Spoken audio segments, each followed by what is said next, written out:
అంటే మేమేమంటున్నామంటే ఈ సంస్కృతిలో భాగం ఈ బట్టలని అలవాటు చేయడం కోసం, ఈ కల్చర్ ని అలవాటు చేయడం కోసం జరిగే మిస్ వరల్డ్ పోటీల్ని ఒక్కళ్ళు ఖండించారు.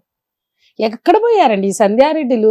మేమంతా దెబ్బలు తిని ప్రొటెస్టులు చేసి అరెస్టులు కేసులు పెట్టి సంధ్యారెడ్డి కాదండి, శివాజీ ఎందుకు మాట్లాడలే, ఇండస్ట్రీ ఎందుకు మాట్లాడలా, ఇవాళ శివాజీకి సపోర్ట్ చేస్తున్న సనాతన ధర్మం ధర్మం ధర్మం అంటున్న వాళ్ళు ఎవరు ఎందుకు మాట్లాడలేదు? కాదు, సనాతన ధర్మం కాదు, అది భారతీయ సంస్కృతి కాదు అంటే మేము అడుగుతున్నాం. 96లో విహెచ్పి ఖండించింది. 96లో బెంగళూరులో అమితాబ్ బచ్చన్ కార్పొరేషన్ నిర్వహించిన దాంట్లో కూడా మేము అరెస్ట్లు అయ్యాం, 3 రోజులు జైళ్లలో ఉన్నాం. అప్పుడు మాత్రం విహెచ్పి బీజేపీ లాంటి వాళ్ళు ఆర్ఎస్ఎస్ వాళ్ళు ఖండించారు. మరి 96 తర్వాత ఎక్కడ వాళ్ళు ఖండించిన చరిత్ర లేదు. అంతెందుకు మన రాష్ట్రంలో హైదరాబాద్ లో జరిగినప్పుడు ఎక్కడ ఖండించారు? ఒక విహెచ్పి ఒక ఆర్ఎస్ఎస్ ఫస్ట్ ఒక ప్రెస్ స్టేట్మెంట్ ఇచ్చింది విహెచ్పి, ఆ తర్వాత మీడియా వాళ్ళు వెళ్తే మాకు పై నుంచి ఆర్డర్స్ మేము మాట్లాడమని చెప్పారు. అంటే నేను అంటున్నా, సరే ఇవన్నీ వదిలేయండి, మీ స్టాండ్ ఏంటి? భారతీయ సంస్కృతికి భిన్నమైన పాశ్చాత్య వస్త్రధారణతో సహా మార్కెట్ ప్రయోజనాల కోసం నిర్వహించే పోటీలని మన దేశంలో మన యూత్ మీద ప్రభావం ఉండదా? ఈ హీరోయిన్లు వేసుకుంటే ప్రభావం ఉంటుంది అంటున్నాం యూత్ మీద. ఈ హీరోయిన్లు వేసుకుంటే సోషల్ మీడియాలో అవి చూసి ఎగబడి జరుగుతాయి, ఇంకేదో జరుగుతాయి. నేను అడుగుతున్నా, చార్మినార్ దగ్గర ఈ అందాల రాణుల వాక్ జరిగింది కదా, హెరిటేజ్ వాక్ అని జరిగింది కదా, అప్పుడు వాళ్ళు వేసుకున్న బట్టలే ఎవరు ఎందుకు మాట్లాడలేదు? అంటే ఇది నోరు బారేసుకోవడం, నోటి దూల తప్ప ఏమన్నా ఉందా? నువ్వు చార్మినార్ దగ్గర అందరూ పెడితే ఎగబడి మీ మీడియా అంతా పోయి ఫోటోలు తీసింది. అవి జరుగుతున్నప్పుడు, పోటీలు జరుగుతున్నప్పుడు మేము రోజు మాట్లాడాం. నాకు గృహ నిర్బంధం ఆ పీరియడ్ అంతా, ఇక్కడ మొత్తం పోలీసులు కూర్చుని నన్ను బయటకు కూడా వెళ్ళనీయలేదు తెలుసా. అంటే మేమంటే మమ్మల్ని గృహ నిర్బంధంలో పెడితే ఎవరైనా ఖండించారా? మమ్మల్ని బయటకు కూడా వెళ్ళనీయలేదు. ఇదే ఫ్లాట్ ముందు బయట ఉన్నారు. నేను ఒకటే ప్రశ్నిస్తున్నానండి, ఈ కల్చర్ తప్పు అని మేము కాన్సెప్చువల్ గా మాట్లాడాం. అంటే అప్పుడు ప్రభుత్వానికి వ్యతిరేకంగా పోతాం ఎందుకు అనుకున్నారేమో. అంటే నేనేం అడుగుతా అంటే, అంత అలకగా ఆడవాళ్ళ మీద పడేయడమే, నోరు పారేసుకోవడమేనా? నీకు సంస్కృతి మీద ప్రేమ ఉంటే, ఈ దేశంలో స్త్రీల గౌరవం పట్ల కన్సర్న్ ఉంటే, ఈ కల్చర్ ని ఆ రోజు అక్కడ అందరూ వాళ్ళు వాక్ చేస్తుంటే ఎంటైర్ మీడియా ఎగబడింది.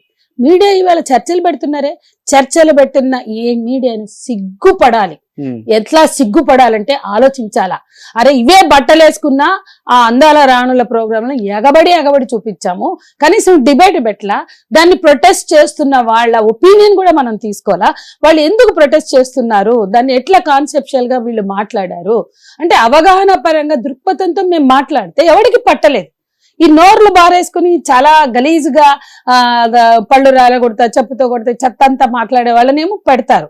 దానికి కౌంటర్ గా అనసూయ ఏదో మాట్లాడిందని, ఆమె ఏదో నా ఇష్టమో ఏదో అన్నదనుకో, ఆమెను తెచ్చి ఇప్పుడు శివాజీ వర్సెస్ అనసూయ ఎందుకు మాట్లాడారు? అనసూయ బయటికి రాకపోతే అయిపోతుందని కొంతమంది మాట్లాడతారు.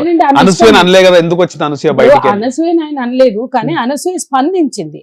ఆమె మహిళలు ఇప్పుడు మేమందరము ఈ అందాల పోటీలు మాకు సంబంధం లేదు, మేము ఎందుకు ఖండించాము అంటే ఆడవాళ్ళని అందులో అవమానపరంగా చిత్రీకరిస్తున్నారు అని. మరి శివాజీ అనేవాడు జనరల్ గా మాట్లాడాడు కదా, జనరల్ గా ఆయన కాన్సెప్ట్, ఆయన ఆడవాళ్ళని ఎందుకు అన్నాడు? నిర్మాతలారా ఆడవాళ్ళకి బట్టలేకండి, మీరు వేయకపోతే సినిమాలో కాదు బయట వేసుకురావద్దు, సినిమాల్లో చూపించొచ్చా? అసలు ప్రభావం అంతా సినిమాల్లో చూసిన దాని మీదే కదా. మీ రియాలిటీ షోలు ఉన్నాయండి, మీడియాలో వచ్చే రకరకాల జబర్దస్త్ కాడి నుంచి రకరకాల షోస్ ఉన్నాయి. అందులో యాంకర్లుగా వాళ్ళు బట్టలు వేసుకుంటారు. ఆ బట్టలు అక్కడ వాళ్ళ చాయిస్ కాదు, మీరు చూడండి. నేను మీకు కామన్ సెన్స్ అనేది మీరేమంటారు మేడం? అంటే సినిమాలో కాకుండా బయట వేసుకురావడం ఇబ్బందికరం అంటే కాదండి. ఈ భూమి మీద ఎవరికైనా కామన్ సెన్స్ ఉంటే నేను ఒక పాయింట్ చెప్తాను. ఈ మధ్య కాలంలో జయమాల్, నేను పాత సినిమాల్లో డాన్స్ వేసాను, ఇంటర్వ్యూలు వచ్చాను. ఆమె ఎంత కన్జర్వేటివ్ గా ట్రెడిషనల్ గా ఉంది, చాలా అమాయకంగా మాట్లాడుతుంది. కుటుంబం అనే దాని పట్ల చాలా అద్భుతమైనటువంటి అవగాహనతో, కాన్సెప్ట్ తో, ప్రేమతో, నా భర్త నన్ను అట్లా పెళ్లి చేసుకున్నాక నేను అప్పటి నుంచి మానేశాను, నేను కుటుంబానికే పరిమితం అయ్యాను, చక్కగా మాట్లాడింది. అంటే నా ఉద్దేశం, జయమాలిని అనే ఆమె అంత సాంప్రదాయ భావాలు కలిగిన అమ్మాయి, చాలా అమాయకంగా ఉన్న అమ్మాయి ఆ డాన్సులు వేసింది కదా. అవన్నీ కూడా క్లబ్ డాన్సులు, వాంప్ డాన్సులు అంటారు కదా. ఆ డాన్సులు, ఆ భావాలు కలిగిన అమ్మాయితో ఎవరు వేయించారు? డైరెక్టర్లు, ప్రొడ్యూసర్లు. ఆమె అభిప్రాయం అయితే మనం వింటున్నాం. ఇప్పుడైనా మీరు చూసి చూడండి, చాలా అమాయకంగా చాలా ఒక పతివ్రత అంటే ఎట్లా మాట్లాడతారో అట్లా కన్సర్వేటివ్ గా ఉన్నాం. రీసెంట్ గా కరాటే కళ్యాణ్ కూడా అదే చెప్తుంది కదా. వినండి, కరాటే కళ్యాణి వేసే పాత్రలు ఏంటి, బుర్ర ఏంటి, బూజేంటి. నేనేమంటున్నానంటే ఆ జయమాలి తన బతుకుతుంది తన అభిప్రాయాలు చెప్పింది, కానీ ఇట్లా ఒక మతఛాందసవాదాన్ని బుర్రకెక్కించుకుని దాడి చేయట్లేదు. అంటే కొన్ని సినిమాలో క్యారెక్టర్లు ఎందుకు వేస్తున్నారు మళ్ళీ మీరు అంటే అప్పుడు నాకు గుర్తింపు లేదు. నేనేమంటున్నానంటే ఆమె గురించి ఇప్పుడు నేను తేవట్లేదండి. మనం సెన్సేషన్ టీఆర్పీ ఒకటే లక్ష్యంగా మాట్లాడద్దు, కొంత వాస్తవాలు మాట్లాడుకుందాం.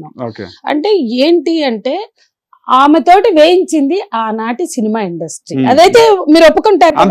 సినిమా అంటే అంత చెప్పింది కదా. ఇప్పుడు హలం వేసింది ఆమె ఎతిస్తూ, ఆమె చాలా అద్భుతమైనటువంటి రేషనాలిటీ ఉన్న ఆమె హలం, ఇవే డాన్స్లు వేశారు. జ్యోతిలక్ష్మి వేసింది, జయమాల వేసింది, వీళ్ళు చాలా సాంప్రదాయ బాధులు అయినా కూడా అంటే ఆ సమాజం అది కోరుకుంది. ఆనాటి సమాజంలో మగవాళ్ళు ఈ వెకిలి డాన్సుల్ని ఎగబడి చూశారు, సొంగ గార్చుకుని చూశారు. మనం ఒక్కటే అర్థం చేసుకోవాలి, చొంగ గార్చుకుని చూసే వాళ్ళ కోసమే కదా ఈ అమ్మాయిలతో ఇంత అమాయకమైన ఈ ఆడవాళ్ళతో డాన్స్ వేయించారు.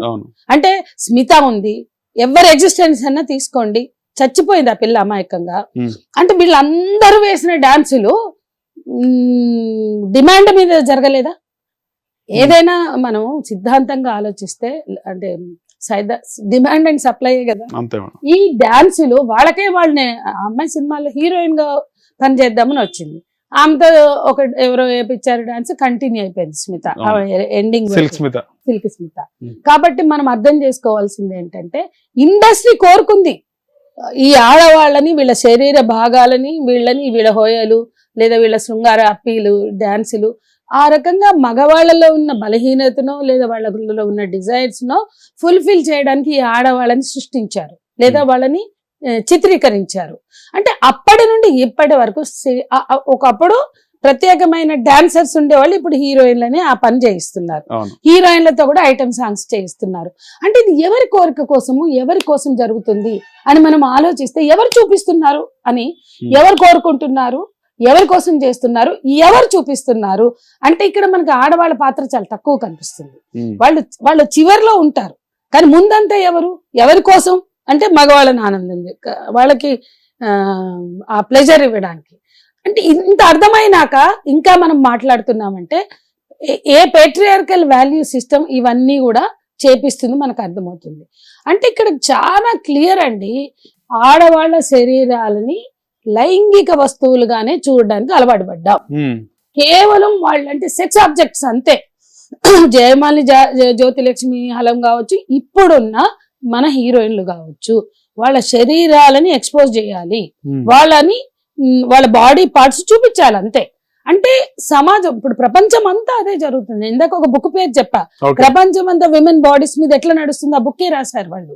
అంటే స్త్రీల శరీరాల చుట్టూ జరిగే వ్యాపారం, అది సినిమాలో అయినా, ఓటీటీలో అయినా, మన బుల్లితెర మీద అయినా, రకరకాల టీవీ షోలు అయినా, అంటే ఎవరు కూడా వాళ్ళు మేము ఇవే చేస్తామని రారండి, కానీ అవి చేయడానికి సిద్ధపడితేనే వాళ్ళకి అక్కడ ఎగ్జిస్టెన్స్, వాళ్ళకి ఆ డిమాండ్ ఉంటుంది, వాళ్ళకి ఆ పర్ఫార్మెన్స్ ఉంటుంది, వాళ్ళకి ఆ పాత్రలు ఉంటాయి. ఇది వాస్తవం.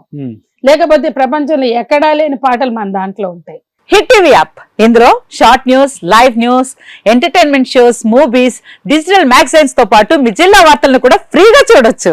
ఇంకెందుకు ఆలస్యం, వెంటనే హిట్ టీవీ యాప్ ని డౌన్లోడ్ చేసుకుని ఫ్రీగా ఎంటర్టైన్మెంట్ పొందండి. Hit TV app, hit TV app, please download hit TV app. Hit TV app ని ఫ్రీగా డౌన్లోడ్ చేసుకుని ఎంజాయ్ చేయండి. మీకు నచ్చిన ఎంటర్టైన్మెంట్ కోసం హిట్ టీవీ యాప్ ని ఫ్రీగా డౌన్లోడ్ చేసుకుని ఎంజాయ్ చేయండి. హిట్ టీవీ యాప్ ని డౌన్లోడ్ చేసుకుని ఆస్వాదించండి, ఆశీర్వదించండి. ఇంతమంది సెలబ్రిటీలు హిట్ టీవీ యాప్ ని డౌన్లోడ్ చేసుకోండి అని చెప్తున్నారంటే ఎంత మంచి యాప్ ఆలోచించండి. అమెరికా అమెరికా అమెరికా అమెరికాలో చదవాలనుకునే వాళ్ళకి విశ్వసనీయమైన పేరు మన శౌర్య కన్సల్టెన్సీ. UK లో 1 year masters, UK లో 1 year masters, 2 years work permit up to 5 years visa. Contact Saurya Consultancy. Contact 89851 89851.